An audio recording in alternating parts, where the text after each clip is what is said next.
Bonsoir, bonsoir à tous, bienvenue dans ce live, Réussir le bac de français 2026. J'espère que vous m'entendez bien, j'espère que vous me voyez bien.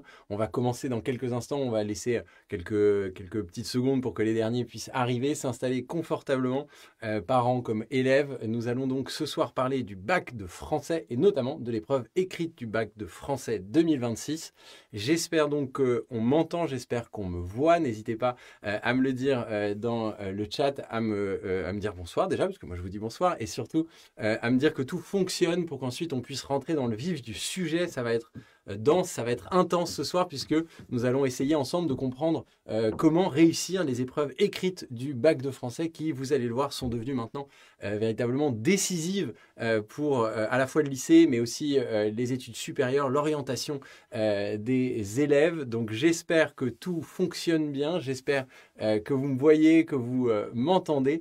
Je me présente, je m'appelle Louis de l'Escalopier, je suis le directeur pédagogique des cours du Parnasse. Ça fait maintenant plus de 12 ans que je prépare des élèves, des candidats à différents concours et notamment des lycéens pour préparer le baccalauréat et notamment le bac de français. Je suis professeur agrégé et donc c'est moi qui ce soir vais vous guider dans les méandres de ce bac de français qui est une épreuve, vous allez voir, vraiment spécifique. Je vais essayer d'être le plus clair possible, de vous donner un maximum d'informations. On va être ensemble pour une petite heure. Ça va être, vous allez voir, assez dense. Alors, pas d'inquiétude, je le précise dès le départ, ce live sera accessible en replay. Donc, pas d'inquiétude si je vais très vite, pas d'inquiétude s'il y a des choses que vous ne comprenez pas nécessairement. Vous pouvez me poser des questions, mais dans tous les cas, vous pourrez y revenir, vous pourrez reprendre cette vidéo, mettre pause, re-regarder les choses pour être sûr de bien tout comprendre, de bien tout maîtriser. Et puis surtout, les cours du Parnasse restent joignables à tout moment pour vous aider dans votre préparation du bac, mais aussi dans votre orientation. Alors, si on me voit et qu'on m'entend, sans plus attendre, je vais rentrer dans le vif du sujet, dans le vif de ce sujet qui est le bac de français. Comment faire pour réussir le bac? Et bien d'abord, il faut comprendre ce qu'est ce bac de français, ce que sont les attentes des correcteurs, comment les sujets sont conçus. Donc, on va y aller tout de suite. Donc, réussir le bac de français 2026, c'est parti. Et on va commencer avec un point fondamental qui est la question du calendrier et la question de l'organisation de l'épreuve. Comment ça fonctionne? Comment on fait en fait tout simplement pour réussir ce bac de français. Le calendrier, il est important, c'est important de l'avoir en tête. Alors au moment où j'enregistre cette vidéo, où je fais ce live, les dates précises du bac ne sont pas encore connues, mais c'est la même chose tous les ans, donc on peut déjà s'avancer. Ce sera la deuxième semaine du mois de juin 2026 pour les épreuves écrites. Pour l'épreuve orale que seront amenés à passer les candidats, ce sera entre la dernière semaine du mois de juin et la première semaine du mois de juillet. Ça, c'est le premier aspect donc sur le bac de français. Ça veut dire donc que l'année va être longue. C'est à la fois un marathon et un sprint. C'est tout le paradoxe de ce bac de français. C'est un sprint parce que il faut quand même accumuler pas mal de connaissances en un temps qui est assez restreint. Et puis, il y a d'autres matières, il y a d'autres enjeux pendant cette année de première au lycée. Et puis, au-delà du fait que c'est un sprint, c'est aussi un marathon dans lequel il va falloir tenir la longueur, tenir le rythme pour finalement avoir à la fin toutes les compétences requises pour réussir cette épreuve. Alors, dans la manière dont fonctionne le bac de français et le bac de manière générale, parce que si j'ai des étudiants ou des parents des élèves et des parents dont les enfants commencent leur année de première, c'est pas forcément clair pour tout le monde. Le bac a beaucoup évolué au gré des réformes. Il faut savoir qu'aujourd'hui, pour le bac, on a un système qui repose sur à la fois du contrôle continu et ce qu'on appelle le contrôle terminal. Contrôle continu, c'est la moyenne des notes qui sont données au lycée. Le contrôle terminal, lui, pour le coup, ce sont des véritables épreuves du baccalauréat qui se passent en une fois et pour lesquelles on obtient une note. On a une répartition qui est de 40% pour la note en contrôle continu, donc pour les moyennes, ça va concerner des matières comme l'histoire-géographie, par exemple, ou les langues vivantes. Et à côté, le contrôle terminal qui pèse 60%. Alors pourquoi je prends le temps de préciser ça? Parce que le bac de français, ce sont des épreuves qui font partie du contrôle terminal. Vous l'avez vu, c'est un coefficient 10 avec coefficient 5 pour l'écrit, coefficient 5 pour l'oral. Ça, c'est le premier aspect. On appelle d'ailleurs l'épreuve du bac de français, non pas le bac de français, mais les épreuves du baccalauréat anticipé. Donc, ça veut dire que c'est les premières épreuves qu'on passe au sens propre, c'est les premières notes qu'on reçoit. Ça, c'est le premier aspect dont il faut avoir conscience et qui est très important. Le deuxième aspect, il est lié à la réforme du baccalauréat, à la réforme du système d'orientation qu'on appelle Parcoursup, qui permet de déterminer dans quelle filière du supérieur on va aller. Pourquoi il y a une évolution? Eh bien, parce qu'avec la manière dont est conçu le système aujourd'hui, vous notez que toutes les épreuves du contrôle terminal, à part celle du bac de français. Alors, il y a une petite exception depuis cette année avec une épreuve de mathématiques qui s'appelle l'épreuve de mathématiques spécifique qui va être passée par tout le monde, mais qui sera différente pour ceux qui sont en spécialité maths et les autres. Toutes les épreuves, à part cette épreuve de mathématiques et l'épreuve du bac de français, ce sont des épreuves qu'on va passer en juin de son année de terminale. Or, si on regarde le calendrier Parcoursup, alors là j'ai celui de l'année dernière puisque celui de l'année 2026 n'est pas encore sorti, vous notez que quand on formule ses vœux Parcoursup, ça dure généralement jusqu'au début du mois d'avril. Ça signifie que les formations du supérieur qui reçoivent votre dossier Parcoursup, elles vont l'étudier au mois de mai, enfin au mois d'avril et au mois de mai, et vous allez recevoir votre réponse à partir du début du mois de juin. Ça signifie qu'on commence à recevoir des réponses Parcoursup généralement avant de passer les épreuves terminales. Et donc si je reviens sur le schéma que je montrais tout à l'heure, ça signifie que votre épreuve de spécialité 1, votre épreuve de spécialité 2 que vous allez passer en contrôle terminal, qui ont un gros coefficient pour le bac, qui sont coefficients 16 chacune, votre épreuve de philosophie ou encore votre grand oral, tout ça, ça se passe après les résultats de Parcoursup. Ça se passe après l'analyse de votre dossier. Qu'est-ce que je veux dire par là? Eh bien, le bac de français a pris dans le système scolaire français une importance considérable aujourd'hui. Ça a toujours été une épreuve importante, mais là, maintenant, elle est décisive parce que c'est la seule épreuve du contrôle terminal avec, je le disais, cette épreuve de mathématiques, mais sur laquelle on a moins de recul et qui, en plus, n'est pas la même pour tous les candidats. Donc, il n'y a pas du tout la même portée et la même objectivité. C'est la seule épreuve qui va faire partie de votre dossier Parcoursup. Or, il se trouve que les formations du supérieur, je le sais, moi, je travaille par exemple en classe préparatoire, quand elles sélectionnent les dossiers, c'est difficile pour elles, quand elles ne connaissent pas l'établissement, de savoir ce que représente la moyenne. On a même parfois des classes un peu bizarres où on a un élève qui a 18 ans en maths, mais avec 18 ans en maths, il est 15e de sa classe et la classe, elle a 17,5 de moyenne. Du coup, pour ces formations supérieures, c'est très dur d'estimer le véritable niveau de l'élève puisque les notes sont extrêmement ramassées et généralement vers le haut. De la même manière, si on ne connaît pas du tout l'établissement, on ne sait pas si c'est un établissement qui est connu pour être très exigeant ou à l'inverse, c'est un établissement qui est plutôt généreux dans sa notation. Et donc, comme on n'a pas ces informations-là, qu'est-ce qu'on va regarder? On va regarder les éléments objectifs dont on dispose. Et dans les éléments objectifs dont on dispose, il y a principalement le bac de français. Et donc, quelle que soit la formation qu'on veut faire, même si vous voulez faire, j'en sais rien moi, une prépa scientifique ou une formation en droit qui est sélective, eh bien, ce bac de français va avoir un rôle décisif puisque c'est la seule donnée parfaitement objective, ou en tout cas notée à l'extérieur, dont on dispose au moment de la sélection Parcoursup. Ça veut dire que le bac de français est extrêmement important, déjà parce que c'est la première épreuve terminale qui est anticipée, et ensuite parce qu'elle va jouer un rôle majeur au moment où on va vouloir sélectionner les candidats pour Parcoursup. Donc là, je commence par vous mettre un tout petit peu la pression, en vous donnant le calendrier, le rythme qu'il faut avoir, et puis en vous expliquant le poids et la valeur et l'importance de cette épreuve, mais cette pression, cette inquiétude que j'ai mis, ne vous inquiétez pas, elle va retomber tout de suite, puisque je vais vous expliquer les tenants et les aboutissants de cette épreuve en essayant d'être le plus clair possible. Alors, l'épreuve écrite du bac de français, elle est extrêmement particulière. On l'a vu que l'épreuve écrite, elle est coefficient 5. Aujourd'hui, je vais me concentrer sur cette question de l'épreuve écrite parce que c'est la première qui va arriver et celle pour laquelle, évidemment, le stress est souvent le plus important avant qu'on bascule dans la préparation à l'oral. C'est une épreuve qui dure 4 heures, ce qui est à la fois assez long et en même temps, vous allez voir, assez court pour tout ce qu'il y a à faire dedans. Alors, quand on est en bac général, vous allez avoir à choisir. Ça veut dire que c'est une épreuve où il va y avoir plusieurs sujets. Soit vous ferez un commentaire de texte, soit vous ferez une dissertation. Dans le bac technologique, c'est un petit peu différent. Le coefficient et la durée sont les mêmes, mais en revanche, il y a un commentaire de texte et une contraction de texte suivie d'un essai. Donc, c'est un petit peu différent. Aujourd'hui, comme ça concerne le plus grand nombre, je vais me concentrer évidemment sur les épreuves du bac général, mais n'hésitez pas à nous écrire si vous avez des questions sur les épreuves du bac technologique. Alors, ce qu'il faut comprendre, c'est que ce bac de français, l'épreuve et le sujet qui va être choisi va dépendre d'un programme. Dans ce programme, alors là, je vais commencer à rentrer dans le vocabulaire de l'éducation nationale, mais c'est pratique de l'avoir parce que ça permet de comprendre exactement ce dont on est en train de parler. Dans ce programme, on a ce qu'on appelle des objets d'études. En réalité, ces objets d'études, ce sont des genres littéraires.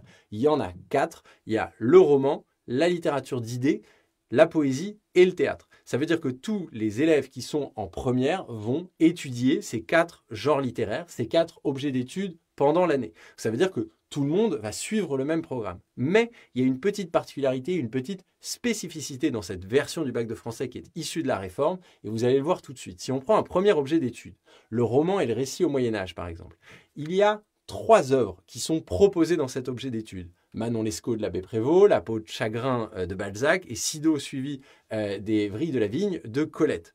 Tous les élèves de France ne vont pas étudier ces 3 œuvres. Chaque professeur va choisir une des œuvres et travailler uniquement sur cette œuvre pendant l'année de première avec les élèves de sa classe. Ça veut dire que dans un même lycée, on peut avoir dans deux classes qui sont pourtant situées juste à côté dans le même établissement, un prof qui adore l'abbé Prévost et qui du coup va travailler sur Manon Lescaut, alors que son voisin est un spécialiste de Balzac et préfère s'intéresser à la peau de chagrin.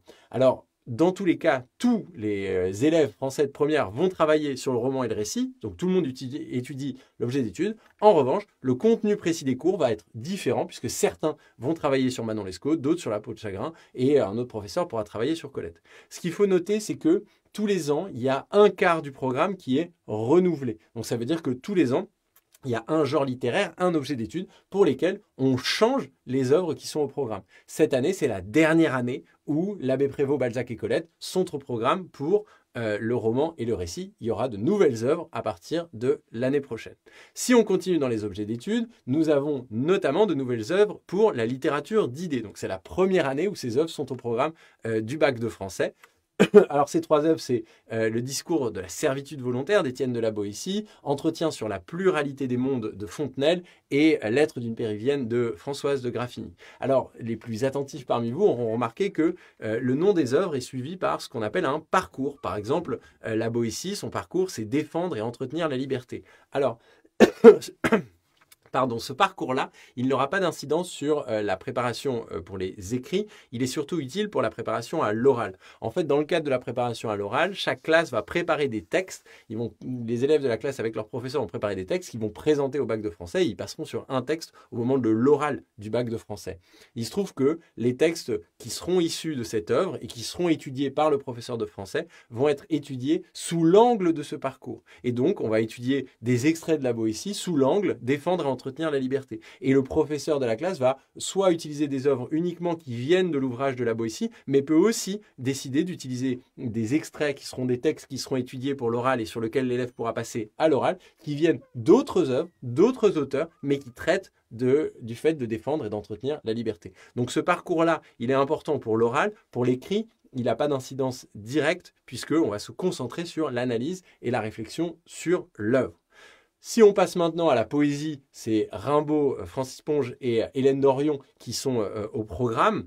Les cahiers de doigts, la rage de l'expression et Mes forêts. Alors que pour le théâtre, c'est le Menteur de Corneille, on ne badine pas avec l'amour d'Alfred de Musset et Pour un oui, pour un non de Nathalie Sarraute. Donc ça veut dire que les élèves vont n'étudier qu'une seule de ces œuvres, comme je l'ai dit, avec leur professeur dans le cadre de la préparation des écrits du bac de français. Alors, vous l'aurez noté, au bac de français, il y a deux épreuves différentes et il va falloir choisir le jour du bac entre l'une ou l'autre de ces deux épreuves, donc entre la dissertation et le commentaire de texte. Je vais commencer par le commentaire de texte. Déjà, je commence par le commentaire de texte parce que souvent, il est mal évalué par les étudiants, il est mal évalué par les élèves qui se disent « Ah, mais de toute façon, moi, comme j'ai peur de ne pas savoir des choses, je vais faire le commentaire de texte parce que au moins, je pourrais me concentrer sur les éléments dont je dispose et j'aurais pas besoin d'avoir toutes mes connaissances comme pour la dissertation. » Vous allez voir que les choses ne sont pas aussi simples. Alors, un point particulier pour le commentaire de texte qui est vraiment très spécifique. Et ça, je veux que ce soit bien clair pour tout le monde. En gros, quand vous allez passer le commentaire de texte au moment du bac, vous allez tomber sur un des objets d'étude. Donc, vous allez tomber sur un genre littéraire. Par exemple, si je prends le sujet de l'année dernière, il était sur le roman et le récit au Moyen-Âge. Or, si vous regardez les œuvres qui sont au programme, l'abbé Prévost, Balzac et Colette, eh bien, elles ne sont pas concernées. Ça veut dire quoi? Ça veut dire que le sujet, il est nécessairement extrait, issu d'une œuvre qui ne fait pas partie du programme. Donc pendant l'année, quand vous allez travailler sur le roman, oui, vous allez travailler sur un seul de ces ouvrages-là. Vous n'allez travailler que sur l'abbé Prévost, que sur Balzac, que sur Colette. Et évidemment, on ne peut pas choisir un texte le jour du bac qui est dans Manon Lescaut. Parce que si on prend un texte qui est dans Manon Lescaut, c'est-à-dire tous ceux qui ont bossé sur la peau de chagrin ou qui ont bossé sur Sido avec leur professeur, ils seront évidemment dans une situation extrêmement difficile et désavantagés par rapport aux autres. Donc, l'épreuve de commentaire de texte au bac de français, elle porte sur une œuvre qui n'est pas au programme. Elle porte sur l'objet d'étude qui est au programme, le roman et le récit. Et donc, pendant l'année, avec votre professeur de français, vous allez travailler sur les aspects qui sont invariants, les aspects qui sont uniques dans l'analyse du roman et du récit, et qui du coup peuvent être utilisés pour étudier n'importe quel roman, n'importe quel récit. Vous n'allez pas travailler juste sur Manon Lescaut, vous allez travailler sur les procédés narratifs qui sont à l'œuvre dans Manon Lescaut et qui permettent de comprendre comment fonctionnent tous les romans et tous les récits. Et donc par exemple, c'était un extrait de L'Ensorcelé. L'Ensorcelé, c'est un ouvrage de Barbey d'Aurevilly qui est sorti en 1854, qui est une histoire d'amour terrible entre un prêtre mutilé et une de ses paroissiennes. Donc ça a assez peu à voir finalement, même si certains aspects d'ailleurs peuvent ressembler, ça a assez peu à voir avec les ouvrages qui étaient au programme. Et donc, tous les élèves qui ont choisi le commentaire de texte ont travaillé sur ce texte de Barbey d'Aurevilly dans L'Ensorcelé. Si on prend 2024, c'était sur le roman et le récit au Moyen-Âge. Et là, pour le coup, le texte était extrait de l'ouvrage Édouard de Claire de Duras. Donc, vous voyez, le commentaire de texte, il demande quand même des qualités d'analyse qui ne sont pas simplement dans le texte. Enfin, il ne faut pas juste répéter ce qui est marqué dans le texte parce que, évidemment, souvent, le texte, on ne le connaît pas. On ne connaît pas forcément l'auteur. Je ne suis pas certain qu'il y ait beaucoup de premières en France qui aient lu L'Ensorcelé de Barbey d'Aurevilly, ce qui est dommage d'ailleurs, parce que c'est un ouvrage qui est extrêmement intéressant. Mais donc, ça veut dire qu'il va quand même falloir avoir de la technique, il va falloir avoir une boîte à outils d'analyse littéraire pour pouvoir analyser ce texte, puisqu'on ne pourra pas juste apprendre par cœur et réciter son cours, puisque son cours, il sera sur Manon Lescaut ou sur La peau de chagrin. Alors, maintenant, je vais vous donner les règles d'or, la méthode globale qui va permettre de réussir un commentaire de texte. Et ça, je le dis pour les élèves, c'est très important, mais je le dis aussi pour les parents. N'hésitez pas à bien noter ces éléments que je vais donner là, parce qu'ils seront toujours utiles pour faire des commentaires de texte et pour accompagner évidemment votre enfant dans cette préparation du bac de français. Alors, 8 règles d'or ce soir pour réussir le commentaire de texte du bac de français. On va les détailler les unes après les autres. Encore une fois, pas d'inquiétude si vous trouvez que je vais vite. Ce sera disponible en replay. Vous pourrez mettre pause, vous pourrez reprendre des aspects, vous pourrez nous écrire ou nous appeler pour nous poser des questions et pour qu'on vous apporte tous les éclairages nécessaires. Et on va commencer par un aspect qui est un aspect très particulier, très intéressant dans cette épreuve du commentaire de texte, c'est la question d'être un amateur, c'est la question de l'amateurisme. Alors, être un amateur, ça a un double sens, ça veut dire à la fois être quelqu'un qui n'est pas un professionnel, qui ne connaît pas, qui regarde de l'extérieur, et puis ça veut aussi dire quelqu'un qui apprécie. Être un amateur de bon vin, par exemple, ça veut dire que vous aimez le bon vin. Et donc là, il va falloir se comporter comme un amateur. Au départ, on n'a pas sa boîte à outils, on ne s'intéresse pas aux procédés littéraires, on ne rentre pas dans une dimension technique, on ne récite rien. Non, on va lire ce texte de littérature qui est donné au bac de français comme un amateur, quelqu'un qui aime les beaux textes, qui aime la littérature et qui a juste envie, au départ en tout cas, de ressentir des choses, de comprendre des choses, et il va falloir être attentif à votre propre ressenti.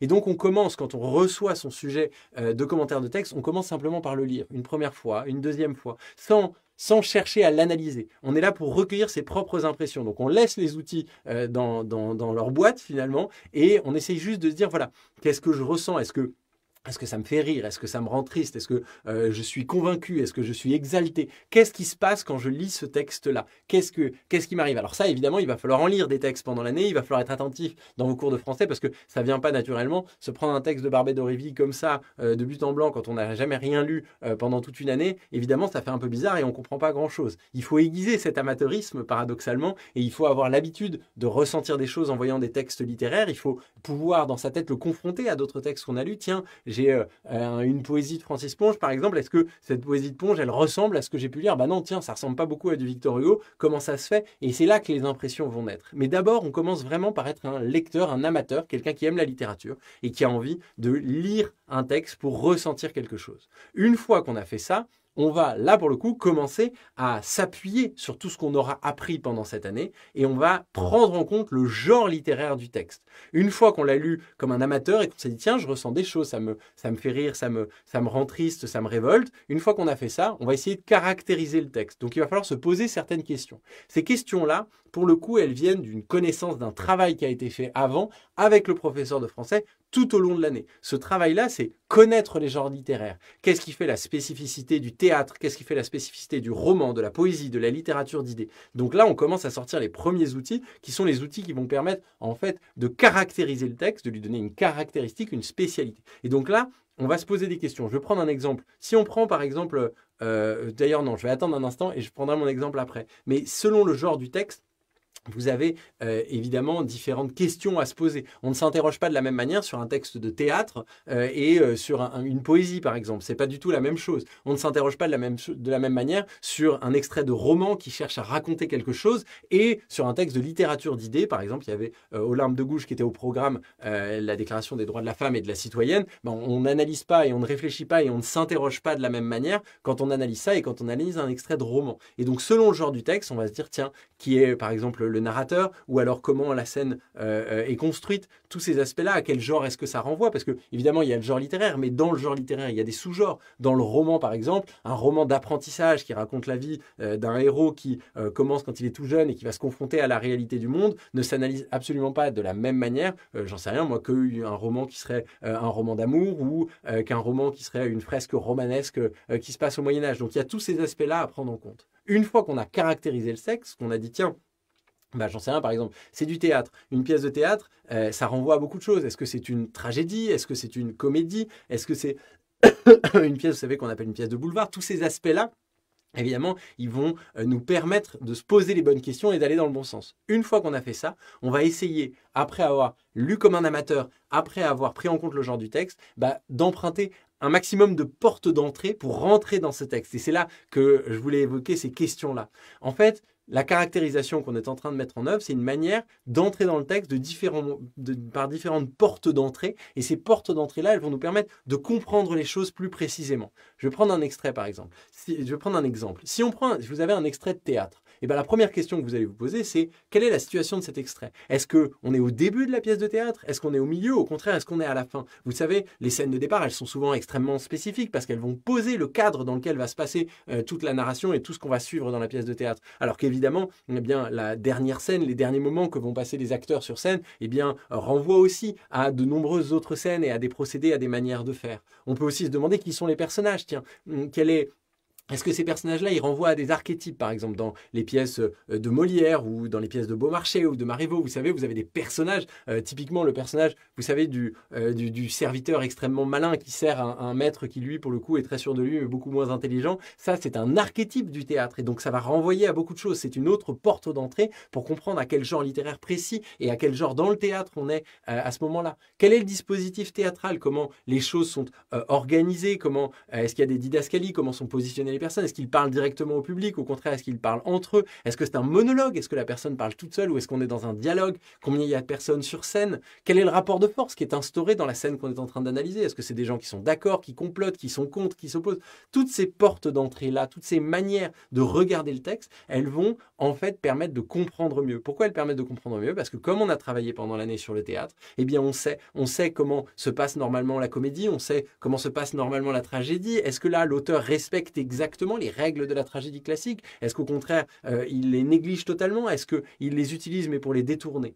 La question de la mise en scène, évidemment, joue un rôle extrêmement important. La manière dont les choses sont présentées, la manière dont sont positionnées selon les didascalies, vous savez, ces éléments du texte qui précisent comment les choses doivent être faites, tous ces aspects-là vont entrer en compte. Et donc, une fois qu'on a été un amateur et qu'on a lu cet extrait de théâtre qui, par exemple, nous a fait rire, dans un deuxième temps, on le caractérise. On se dit, bon, ça m'a fait rire, a priori, c'est une comédie. Une fois qu'on a caractérisé ça et qu'on sait comment fonctionne la comédie classique dans le théâtre français, et bien là, on va rentrer dans le détail. On va se dire, tiens, est-ce que c'est le début d'une comédie? Ah oui, tiens, donc c'est la scène initiale. Cette scène initiale, comment elle fonctionne? Ah on a un personnage. Ah c'est un serviteur qui a l'air extrêmement malin et qui parle de son maître comme si son maître était un idiot. Quel est le dispositif qui est mis en œuvre? Comment ce serviteur-là, il est présenté? Quel est le rapport de force? Ah il est en train de parler avec un autre serviteur dont on voit bien que l'autre serviteur est un serviteur zélé qui ne veut que soutenir le maître. Ah, ça nous renvoie à des choses dans le théâtre classique. Voilà tout le travail qui est à mettre en œuvre et tout le travail qui va permettre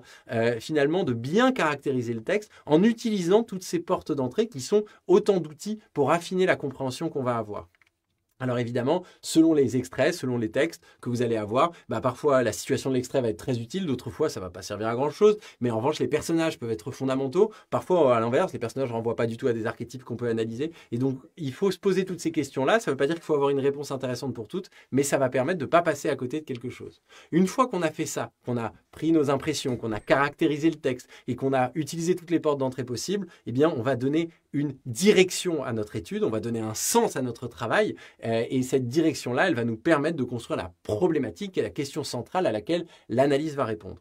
En fait, il y a toujours une direction, il y a toujours une manière de fonctionner quand on fait un commentaire de texte. Le point de départ, c'est le thème. Typiquement, le thème, c'est ce qu'on ressent pendant les impressions. Si au tout début, en tant qu'amateur, ça nous fait rire, ou si au tout début, en tant qu'amateur, ça nous fait pleurer, ça va renvoyer là à la comédie, là à la tragédie. Ça, c'est le thème général. Il est générique. Après, on a une interprétation qu'on va donner. L'interprétation qu'on va donner à ce thème, à cette tragédie ou à cette comédie, là pour le coup, c'est pas ce que j'ai ressenti, c'est ce que je vais trouver grâce à ma boîte à outils en regardant les procédés littéraires qui sont à l'œuvre. Donc ça va être les figures de style, la manière dont les choses sont rédigées. Et donc en fait, toute analyse de texte est un voyage qu'on mène dans une direction. Ce voyage, c'est entre le point de départ qui est le thème et l'interprétation, le résultat, ce que ça donne à la fin. Et donc cette direction, c'est le passage de l'un à l'autre. Je vais prendre un exemple. Prenons par exemple Le Loup et l'Agneau de La Fontaine, très célèbre fable de La Fontaine, vous savez, dont le début est très célèbre. Et cette morale, la raison du plus fort est toujours la meilleure. Alors cette histoire-là du Loup et de l'Agneau, je vous laisserai mettre pause et la lire si vous ne la connaissez pas. C'est un des poèmes les plus connus de la littérature française. On a un loup qui est en train de boire tranquillement, il y a un agneau qui est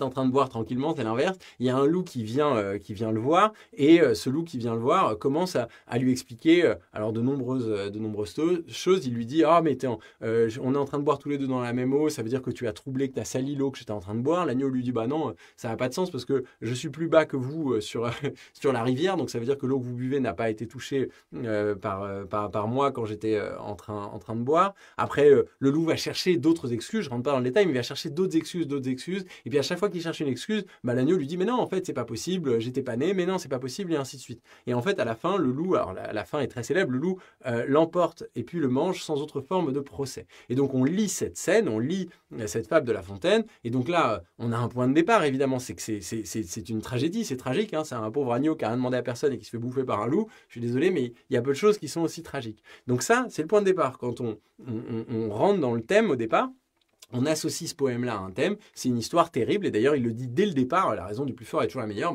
le loup se fait manger par un agneau. Sauf que, quand on réfléchit à cette fable et qu'on est en train de lire, après donc avoir recueilli ses premières impressions au départ, et dans un deuxième temps, on va essayer de réfléchir à ça. Et en réfléchissant et en allant caractériser le texte et se poser des questions, il y a quelque chose d'un peu bizarre qui apparaît. En fait, ce qui est intéressant, c'est que on se rend compte que le loup, en fait, tout au long de la fable, il cherche des excuses pour manger l'agneau. Quelque part, le loup, il n'a pas besoin de trouver une raison, il n'a pas besoin de dire à l'agneau « Ah, tu bois dans la même eau que moi » ou alors « Ah, tu m'as attaqué ». Il pourrait juste arriver, prendre l'agneau, le manger et puis s'en aller. Ça ferait une fable beaucoup plus courte, mais finalement, la raison du plus fort sera toujours la meilleure et ça réduirait considérablement les choses. Mais donc, il y a quelque chose qui est particulier dans le dialogue tragique entre le loup et l'agneau. Il y a quelque chose qui va plus loin que ce simple thème d'un agneau qui se fait manger. C'est un agneau qui se fait manger par un loup, mais le loup, on dirait qu'il est en train de se chercher une excuse, une raison valable, une légitimité pour manger l'agneau. Et donc, on a notre thème, on a notre interprétation. Notre interprétation, c'est quelque part, le loup, il essaye de légitimer son acte, il essaye de faire que finalement, ce soit légitime qu'il mange l'agneau. Et donc, entre les deux, on a la direction. La direction, c'est comment on passe de l'un, le thème, à l'autre, l'interprétation. C'est ça la problématique, c'est ça la direction d'une analyse. Comment, à travers le dialogue tragique d'un loup et d'un agneau, ça c'est le thème, La Fontaine réfléchit-il à la légitimité de la force? Eh bien, entre ce thème, dialogue tragique, et l'interprétation, la force finalement cherche à se légitimer, même quand elle est supérieure, eh bien on a la direction, et c'est ça qui nous permet d'avoir une belle problématique. Donc vous voyez, on recueille en amateur, on caractérise, on va poser le thème, donc il va être tragédie, une comédie, et ensuite on va tirer la direction, et c'est cette direction-là qui va permettre d'avoir une problématique, un angle, une direction pour le travail qu'on est en train de mener. Alors pour répondre à cette question qu'on a posée, dans un commentaire de texte, c'est très important, il faut un plan. Et ce plan, il doit être conçu au brouillon. Alors vous allez voir, il n'est pas très difficile à faire. Il faut juste suivre la direction de l'étude. On va passer du thème à l'interprétation. Notre première partie, ça va être le thème. C'est un dialogue tragique. Alors on voit que c'est un dialogue tragique parce qu'on va parler de la mort, parce qu'il y a un rapport de force, parce qu'il y a un faible et un fort. Et ensuite, on va aller à l'interprétation. Mais finalement, La Fontaine, derrière tout ça, essaye de questionner la légitimité de la force et le fait que même les gens qui sont les plus forts, même les gens qui n'en ont pas besoin, vont chercher une raison, vont chercher une excuse pour utiliser leur force. Alors, ça nous donne un plan en deux parties. Alors, de temps en temps, on peut rajouter une deuxième partie, notamment quand le thème demande d'être vraiment détaillé parce qu'on a beaucoup de connaissances, on sait exactement comment fonctionne un dialogue tragique ou un poème tragique, et ben on va peut-être devoir diviser pour que ce soit bien clair et que les parties soient équilibrées. Et donc, on peut construire 3 parties. Mais généralement, on a vraiment cette idée de passer du thème à l'interprétation, ce qui nous fait un plan en 2 ou 3 parties par lequel on va répondre à la problématique qu'on a posée. Une fois qu'on a la problématique et le plan, normalement, tout est bon.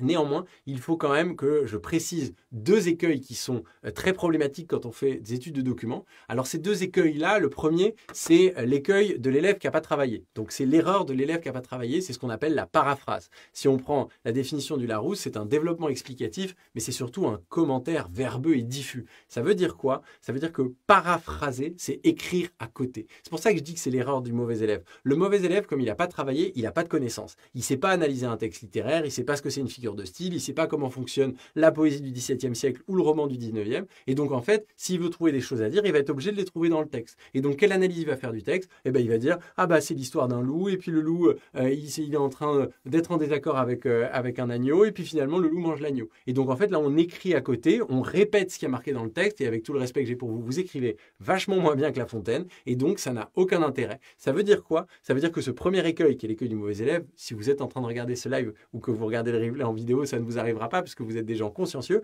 mais cet écueil-là, il ne permet pas d'obtenir des points et c'est ce qui donne les pires notes au bac. Et c'est ce qui fait d'ailleurs que certains élèves font l'erreur de prendre le commentaire de texte en disant « Ah ben moi, je sais rien, donc je prends le commentaire de texte » en croyant qu'en répétant ce qui est marqué dans le texte, ils vont avoir des points. Évidemment, ce n'est pas possible, ce n'est pas le cas. Pour réussir au bac de français, il faut des connaissances. Ces connaissances, c'est votre boîte à outils. C'est tout ce que vous allez utiliser. Tiens, là, il y a une figure de style, voilà une hyperbole, voilà un paradoxe que je trouve à cet endroit-là. Tiens, ça renvoie à un genre littéraire, mais ça va en détourner légèrement les habitudes. Tout cet aspect-là, tous ces aspects-là, ils vont vous permettre d'éviter la paraphrase et de ne pas raconter seulement ce qui est marqué dans le texte, ce qui n'a évidemment aucun intérêt intellectuel. Mais il y a un écueil de ce côté-là, mais il existe un autre écueil qui est l'écueil du bon élève. L'écueil du bon élève, c'est celui qui a travaillé comme un dingue, qui connaît plein de figures de style, il sait ce que c'est qu'un chiasme et un zeugma, et donc du coup, il tient absolument à le trouver. Et donc, qu'est-ce qu'il va faire? Il va se jeter, évidemment, dans la technicité, il va se jeter dans les procédés. Et en fait, en ne regardant que les procédés, il oublie d'être un amateur. Et il oublie ce que lui fait ressentir le texte. Et donc, en fait, il va livrer une analyse qui est une analyse uniquement technique, uniquement fondée sur ses connaissances qu'il aura apprises en cours. Et en fait, oui, il va peut-être trouver un zeugma, mais il va passer à côté du message global du texte. Et donc, il faut naviguer entre ces 2 écueils-là. Il ne faut pas être le mauvais élève qui ne sait rien et qui répète. Il ne faut pas être le trop bon élève, paradoxalement, qui veut absolument trouver des figures de style ou réciter un cours qu'il connaîtrait et qui, du coup, oublie d'être un amateur et oublie de comprendre et de découvrir ce texte. Je vais vous prendre un exemple pour que vous compreniez comment il faut faire. La solution, c'est de passer de l'amateurisme du mauvais élève qui découvre seulement le texte et qui n'a que ça sous la main et on va passer de cet amateurisme jusqu'à la technicité de celui qui connaît extrêmement bien les choses et qui utilise tout à fait la boîte à outils pour trouver le juste milieu. Je prends un exemple très célèbre dans le poème « À une passante » de Baudelaire, où il dit au début « La rue assourdissante autour de moi hurlait ». Donc là, on a un vers qui est très, très, très célèbre. Et donc, ce vers qui est donc une citation, pour l'analyser, on va regarder quels sont les procédés techniques qu'il y a dedans. Typiquement, on a ce qu'on appelle en littérature une personnification, puisque la rue, elle hurle. Je ne sais pas vous comment ça se passe à côté de chez vous, mais moi, c'est plutôt les gens qui hurlent ou les animaux et pas les rues. Donc, c'est une personnification. On utilise un terme qui renvoie à une personne pour l'appliquer sur un objet. On voit, au-delà de cette personnification qui est une figure de style, une forme de cacophonie avec une autre figure de style qu'on appelle l'allitération. L'allitération, c'est la répétition des phonèmes qui renvoient aux consonnes, vous savez. L'allitération en R, ici, la rue assourdissante autour de moi hurlait. On voit qu'il y a des R qui reviennent comme ça. On voit que les voyelles sont mélangées. Donc, on voit qu'il y a des procédés techniques qui sont utilisés par Baudelaire. Ces procédés techniques-là, ils sont réels. Il a fait exprès, Baudelaire, de dire que la rue hurle. Il a fait exprès de mettre plein de R. Eh bien, ça, ce qu'il faut, c'est trouver une interprétation. Et pour trouver une interprétation, il faut avoir lu le poème et avoir été un amateur. Et là, on voit qu'il y a une forme d'hostilité, d'agressivité de la rue, qui est le symbole de la ville moderne. Et ça, pour le coup, ça vient aussi grâce aux connaissances. On sait que Baudelaire, évidemment, a travaillé sur toute la dimension poétique que peut avoir la ville moderne, la vie moderne d'ailleurs, au-delà même de la ville. Et donc ici, on voit bien qu'on va passer de ce procédé-là, on ne va pas juste dire « Ah, il personnifie la rue ». Non, on va dire « Il personnifie la rue pour une raison ». De la même manière, vous remarquez, dans les procédés techniques, on peut aussi regarder la manière dont le vers est construit. Et là, vous voyez, on a 2, 4, 4, 2. Ça veut dire quoi? La rue, assourdissante, autour de moi hurlaient. La manière dont le verre est construit est une manière qui est symétrique et vous voyez que on a dans ce verre qui est un alexandrin 2 parties de 6 mais qui ne sont pas équilibrées totalement. C'est 2 syllabes puis 4 syllabes puis 2. Et bien ça, on peut aussi trouver une interprétation à ça. Ça renvoie à l'enfermement, à l'oppression et donc ça renvoie aussi à l'isolement, à la solitude que peut ressentir le poète. Et là, vous remarquez que dans cette analyse de ce tout petit extrait des Fleurs du Mal de Baudelaire, eh bien on a à la fois évidemment les procédés techniques qui doivent venir des connaissances, il faut le savoir, il faut savoir ce qu'est une personnification, ce qu'est une allitération, il faut savoir analyser le rythme d'un vers, savoir qu'un alexandrin c'est un vers de 12 pieds, que normalement il y a une césure, c'est-à-dire une rupture qui va se faire à l'hémistiche, donc au milieu. Tous ces aspects-là, on ne peut pas l'inventer et donc là on est obligé d'avoir des connaissances. De la même manière, on va laisser libre cours à ces interprétations grâce à l'effet que ça produit. Donc ça, il faut être un amateur pour ressentir ce poème à une passante qui est un poème merveilleux et voir la violence de la ville, voir tous ces aspects-là. Et en même temps, dans l'interprétation, il faut aussi des connaissances parce qu'il faut savoir quand même que la poésie du 19e siècle, et notamment celle de Baudelaire, s'est intéressée à des choses qui n'était pas tout à fait au cœur de la poésie classique. Typiquement, la question du moi, de la personne du poète, typiquement la question de la modernité aussi. Et donc là, en fait, on va naviguer, éviter les 2 écueils. C'est pas de la paraphrase, on dit juste, oh là là, il y a une rue qui fait beaucoup de bruit. Et en même temps, c'est pas juste de la technique pure en disant, oh là là, il y a de la personnification et il y a une allitération. On va utiliser cette connaissance technique pour montrer que le procédé sert une interprétation et sert un effet que veut avoir le poète. Et donc ça va nous permettre de constituer des paragraphes qui sont en fait le développement du plan qu'on aura construit. On pose une question et on y répond par un plan. Le plan, c'est la structure, c'est le squelette. Et ce qu'on va rédiger, ce sont les paragraphes. Alors évidemment, il va falloir donner une forme séduisante à votre devoir, puisque comme le disait Victor Hugo, la forme, c'est le fond qui remonte à la surface. Et essayer d'avoir un devoir qui soit propre, qui soit beau, en sautant des lignes entre les parties. Et donc que ce développement, que la chair, en fait, c'est les connaissances, la chair qu'on va mettre sur le squelette, elle soit belle, facile à lire pour le correcteur qui va récupérer votre copie. Enfin, un dernier aspect, mais ça je le répéterai pour la dissertation, c'est une épreuve de français et donc il faut écrire en français. Il vaut mieux faire des phrases courtes et bien construites, pas prendre de risques, mettre des accents, des majuscules au début des phrases ou pour les noms propres, souligner les titres, c'est très important, mettre des guillemets qui sont des guillemets français, écrire les titres, les noms de siècles, évidemment, de la bonne manière. Tous ces aspects-là vont participer à la bonne impression que va avoir le correcteur sur votre copie.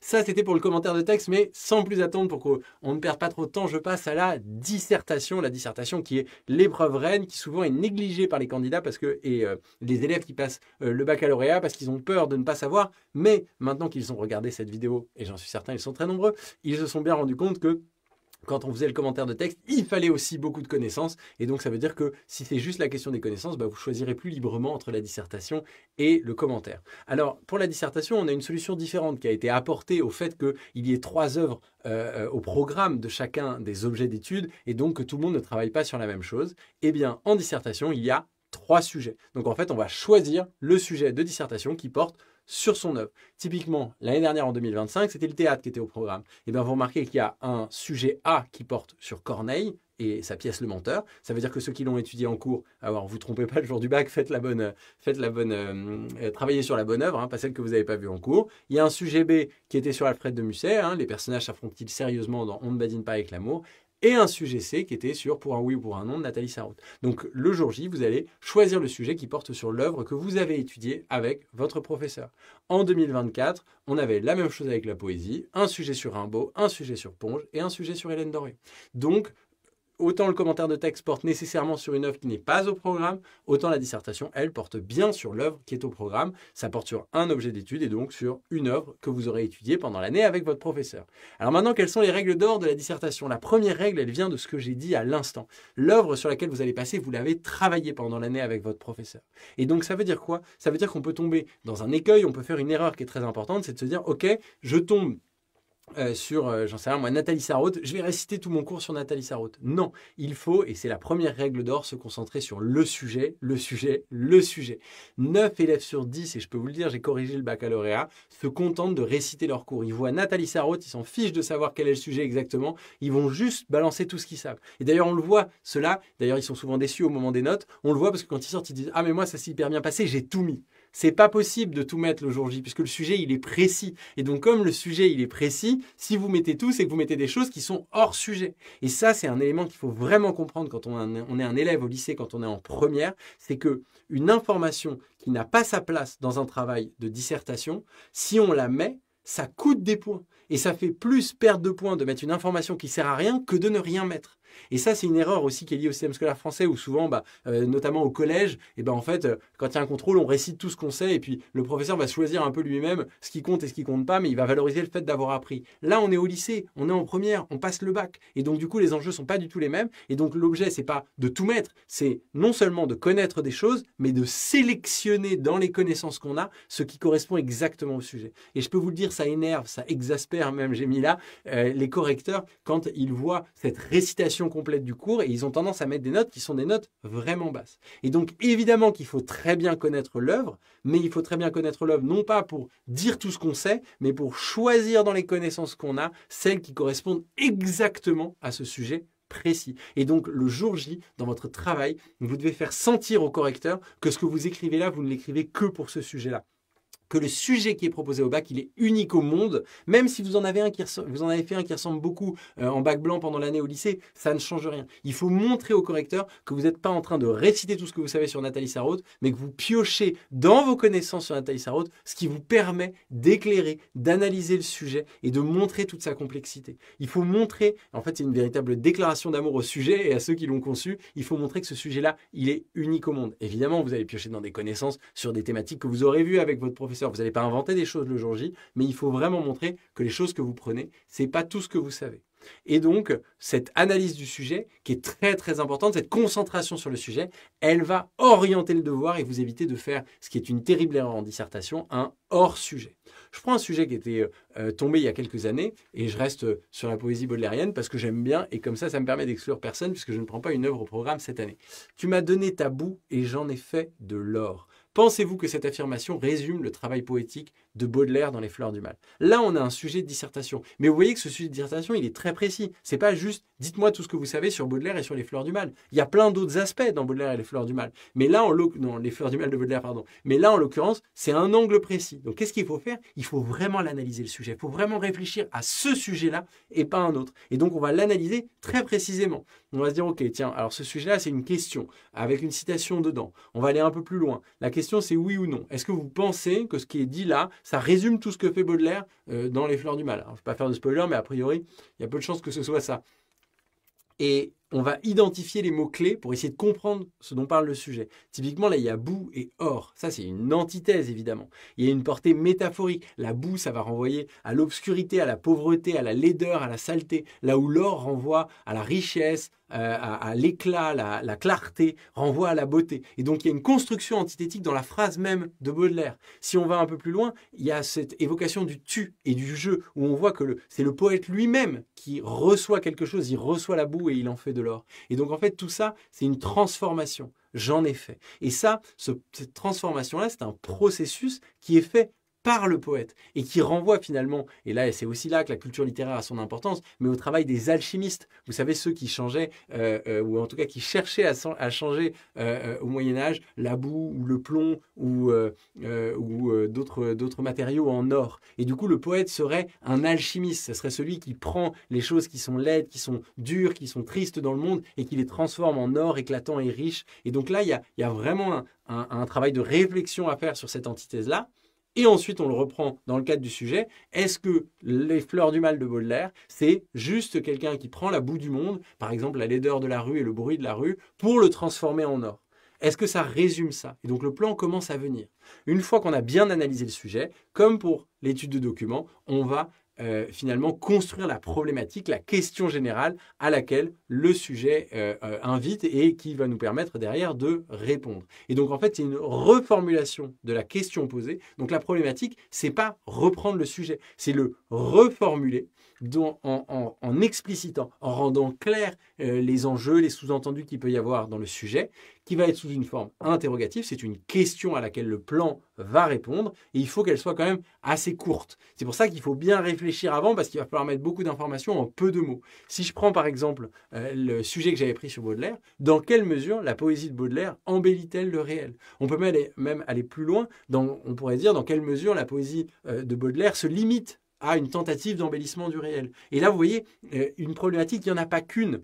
Un plan pour répondre, il n'y en a pas qu'un. C'est pour ça qu'il faut avoir conscience en soi et confiance en soi et construire une véritable analyse. C'est pour ça d'ailleurs que la dissertation, elle est tellement difficile à mettre en œuvre pour certains élèves du lycée français en France, alors que dans les faits, c'est un exercice qui est un exercice extrêmement logique qui reprend la manière dont fonctionne la pensée humaine. Mais les gens ont tellement l'habitude d'avoir peur de se tromper, ils ont tellement l'habitude d'avoir peur d'avoir faux, qu'ils refusent de prendre ce risque-là, alors qu'il n'y a pas de risque. En gros, il faut que vous ayez conscience du fait que vous êtes intelligent. Si c'est logique pour vous, c'est que c'est logique pour le reste du monde. Et donc, en fait, en dissertation, on n'a pas juste ou faux. En dissertation, c'est logique ou ça n'est pas logique. Et donc, il y a différentes manières de prendre le sujet. Et il faut sortir de cette crainte du faux, parce que cette crainte de l'erreur, de se faire taper sur les doigts parce qu'on s'est trompé, c'est ça qui fait réciter tout son cours. C'est ça qui fait qu'on met tout ce qu'on sait sur Baudelaire, même si ça n'a absolument rien à voir. Parce que, comme on a peur de se tromper, on se dit, si je mets tout, ils trouveront bien quelque chose qui est juste. Alors que ce n'est pas le cas.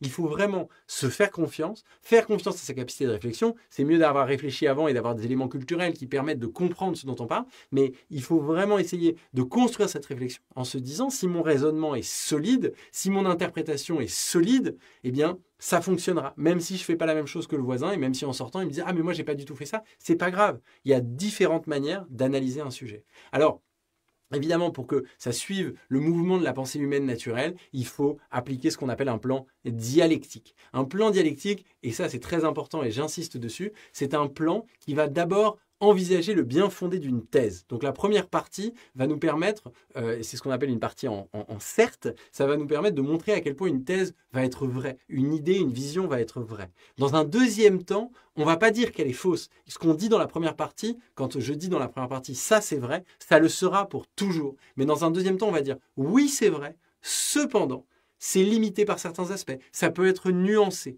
Donc je pose une thèse et ensuite j'en montre les limites. Et dans un troisième temps, on va apporter une réponse au problème qui est posé.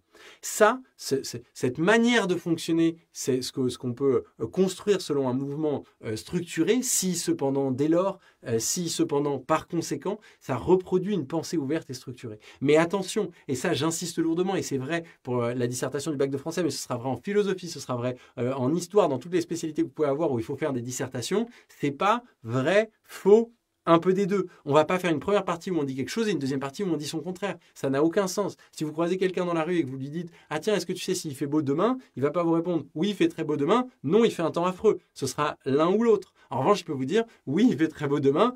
Cependant, les prévisions météo ne sont pas toujours fiables et donc il est possible que même si on a annoncé du beau temps, si l'anticyclone au-dessus des Açores se déplace, il ne fera pas si beau que ça. » Pour vous faire bien comprendre ça, je vais vous montrer ce qu'on pouvait faire par exemple sur Baudelaire. Si les fleurs du mal se présentent comme les résultats d'un travail alchimique, ça c'est ce qu'on a dit, on prend de la boue, on en fait de l'or, cependant, certaines pépites, donc certains très très beaux moments, reflets d'un idéal auquel Baudelaire ne renonce jamais, se présentent d'emblée dans tout leur éclat. Ça veut dire quoi? C'est-à-dire que oui, Baudelaire, il change la boue en or, mais de temps en temps, il met juste de l'or sur la table. Il y a juste des choses qui sont tout simplement sublimes dans les fleurs du mal et qui ne sont pas de la boue du quotidien qui est transformé. Quand il dit, par exemple, dans L'Ennemi, ma jeunesse ne fut qu'un ténébreux orage traversé ça et là par de brillants soleils, c'est juste beau, finalement. Ce qu'il est en train de construire, c'est juste beau. Il n'y a pas de transformation de la boue. Dès lors, c'est dans la confrontation entre la boue et l'or que s'opère en fait l'alchimie du poète. Et là, vous voyez, j'ai pas dit oui, c'est un alchimiste, non, c'est pas un alchimiste, et troisièmement, un peu des deux. J'ai dit oui, il y a une vraie volonté de travail pour transformer la boue en or. Cependant, de temps en temps, volontairement ou non d'ailleurs, Baudelaire finit par juste mettre de l'or dans ses poèmes. Par conséquent, l'alchimie de Baudelaire, c'est pas de transformer la boue en or, c'est de confronter la boue et l'or constamment dans ses textes. Je vais prendre un exemple pour que vous compreniez ce que je n'aime pas et ce que les correcteurs n'aiment pas dans les plans et ce qui n'a pas de sens. On va prendre la question qui n'a rien à voir avec la littérature. Faut-il laisser les gens consommer de l'alcool? Il y a beaucoup d'élèves en France qui vont répondre « Oui, c'est très bon et ça rend joyeux ». Et après, ils vont faire une deuxième partie « Non, c'est très mauvais pour la santé ». C'est complètement idiot de faire ça. C'est-à-dire vous avez dit quelque chose et vous dites l'inverse. Et surtout, vous êtes bloqué pour faire votre troisième partie et vous n'avez rien à dire. Maintenant, s'il faut construire un véritable plan dialectique avec ça, et ne pas être comme les personnages d'Astérix que vous allez là, pour construire un vrai plan dialectique, on va dire, si les boissons alcoolisées représentent un élément essentiel de notre patrimoine, par exemple le vin est très important en France, leur consommation excessive entraîne cependant des conséquences lourdes pour la santé. Dès lors, il s'agit de laisser les gens consommer de l'alcool, mais avec modération. Voilà un plan dialectique. Ma deuxième partie sur le fait que l'alcool est dangereux pour la santé quand on en consomme trop, elle n'est pas en contradiction avec le fait que c'est très important dans le patrimoine français. C'est une des limites. Ouais, c'est très important dans notre patrimoine, et en même temps, si on ne se concentre que sur cet aspect-là, eh bien on ne saisit pas toute la complexité du sujet qui a été proposé. Alors évidemment, de temps en temps, si vous n'arrivez pas à faire un plan dialectique, vous n'arrivez pas à trouver une continuité, vous pouvez utiliser d'autres types de plans, notamment le plan qu'on appelle le plan analytique. Mais moi, je me concentre vraiment sur le dialectique parce que c'est vraiment celui qui fait honneur à la littérature. Alors, il faut avoir une forme qui soit parfaite. Je l'avais déjà dit pour le commentaire, mais c'est la même chose. On fait un alinéa au début des paragraphes, on saute des lignes, il faut que ce soit beau, aéré, parce que comme ça, évidemment, la forme, c'est le fond qui remonte à la surface. Je vous l'ai déjà dit.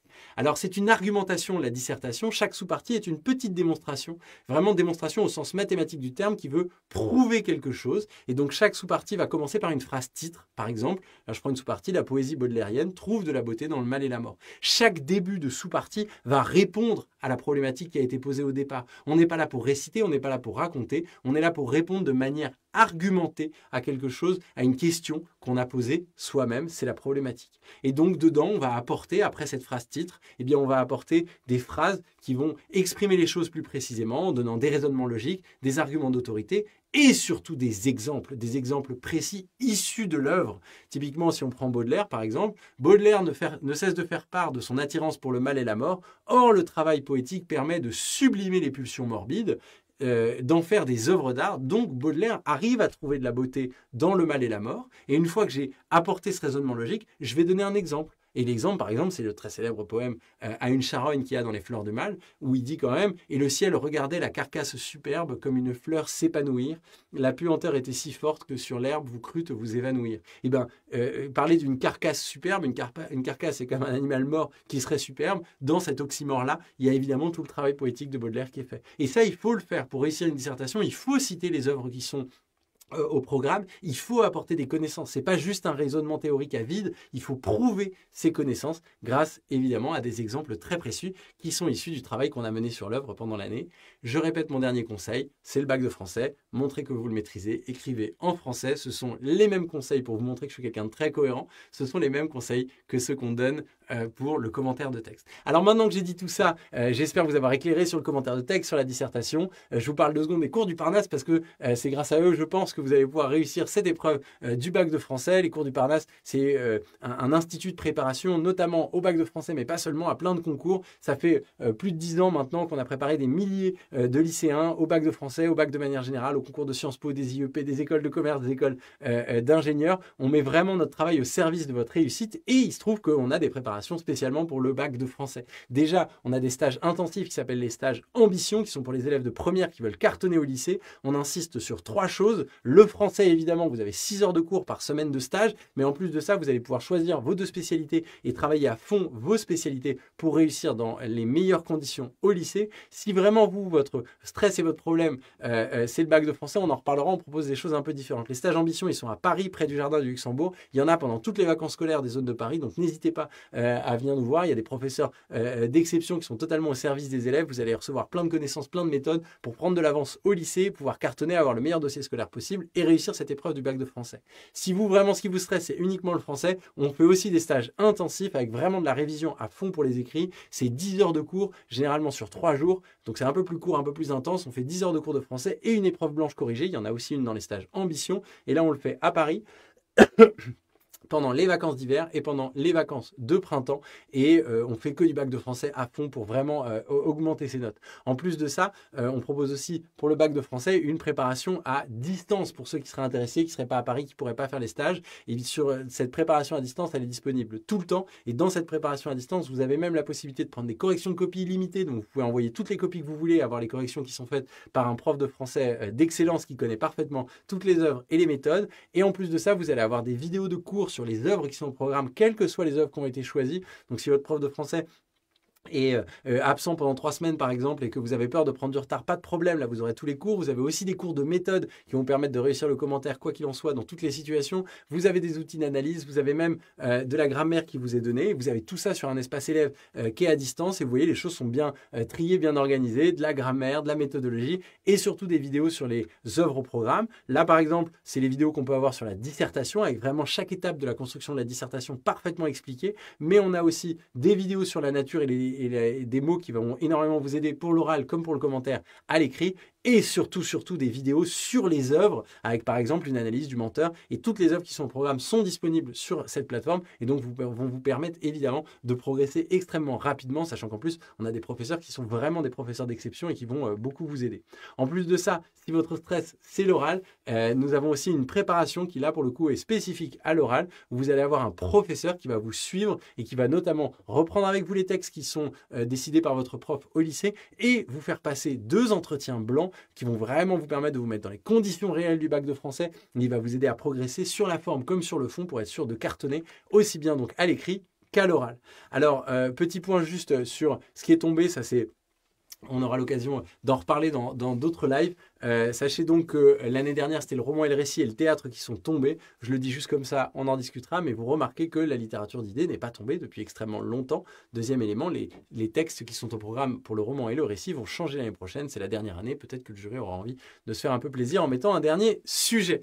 Maintenant que j'ai dit tout ça, eh bien, n'hésitez pas à scanner ce QR code pour prendre un rendez-vous avec nous, pour pouvoir en discuter avec nous, avec notre profil. C'est gratuit par téléphone, c'est sans engagement. On sera toujours heureux de vous aider. Vous pouvez aller sur notre site, évidemment, lescoursduparnasse.com où vous trouverez toutes les informations sur nos préparations. N'hésitez pas à nous écrire, à nous appeler, à nous contacter, même à passer nous voir à Paris. On sera toujours heureux de vous apporter des informations et de vous faire profiter de notre expertise parce que maintenant, ça fait très longtemps qu'on fait ça et on sait que ça peut être un peu stressant quand on est en première ou quand on est les parents d'un élève qui est en première. N'hésitez pas à nous suivre sur les différents réseaux sociaux et surtout n'hésitez pas à regarder ce live en replay pour être sûr de l'avoir parfaitement compris et d'avoir vu toutes les informations que je vous ai données. Merci beaucoup d'avoir été suffisamment courageux pour être avec moi ce soir. Je vous souhaite une bonne soirée et à bientôt, j'espère, au cours du Parnasse.